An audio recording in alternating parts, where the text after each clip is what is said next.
ನಮಸ್ಕಾರ ಸ್ನೇಹಿತರೆ, ನಮ್ಮದು ಶ್ರೀ ಸಪ್ತಗಿರಿ ಮನೆ ಮದ್ದು ಚಾನಲ್ ಇದೆ. ಅದ್ರ ಮುಖಾಂತರ ಅನೇಕ ರೀತಿ ಎಪಿಸೋಡನ್ನು ಕೊಡ್ತಾಯಿದ್ದೀವಿ ಸ್ನೇಹಿತರೆ.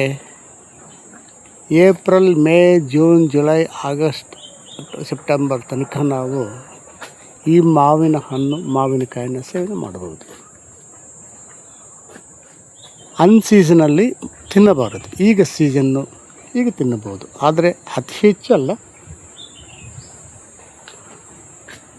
ಅಲ್ಪ ಸ್ವಲ್ಪ ತಿಂದು ನಾವು ಜೀರ್ಣ ಮಾಡಿಕೊಳ್ಳೋಷ್ಟು ತಿಂದು ಆರೋಗ್ಯವಾಗಿರಲಿಕ್ಕೆ ಒಂದು ಸಾಧ್ಯ. ಮತ್ತು ಕೆಲವರು ಏನಪ್ಪ ಅಂದರೆ, ನಮಗೆ ಮಧುಮೇಹ ಇದೆ, ನಾವು ಬಾಳೆ ತಿನ್ನಬಾರ್ದು ಮತ್ತು ಮಾವು ತಿನ್ನಬಾರ್ದು, ಮಾವು ತಿಂದ್ರೆ ಜಾಸ್ತಿ ಆಗುತ್ತೆ, ಸ್ವೀಟು ಇತ್ಯಾದಿಗಳು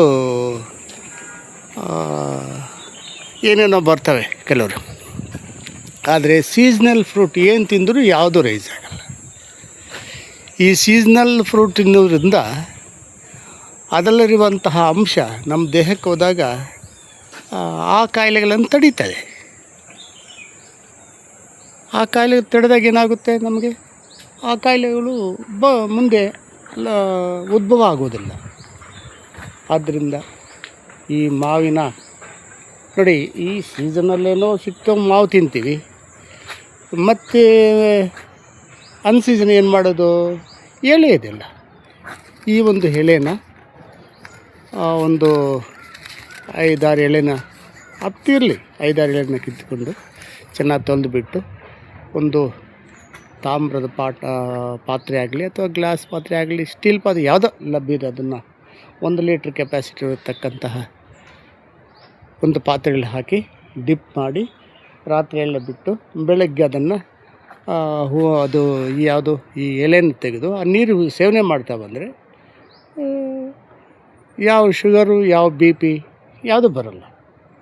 ಅಷ್ಟು ಶಕ್ತಿ ಎಲೆಯಲ್ಲಿದೆ.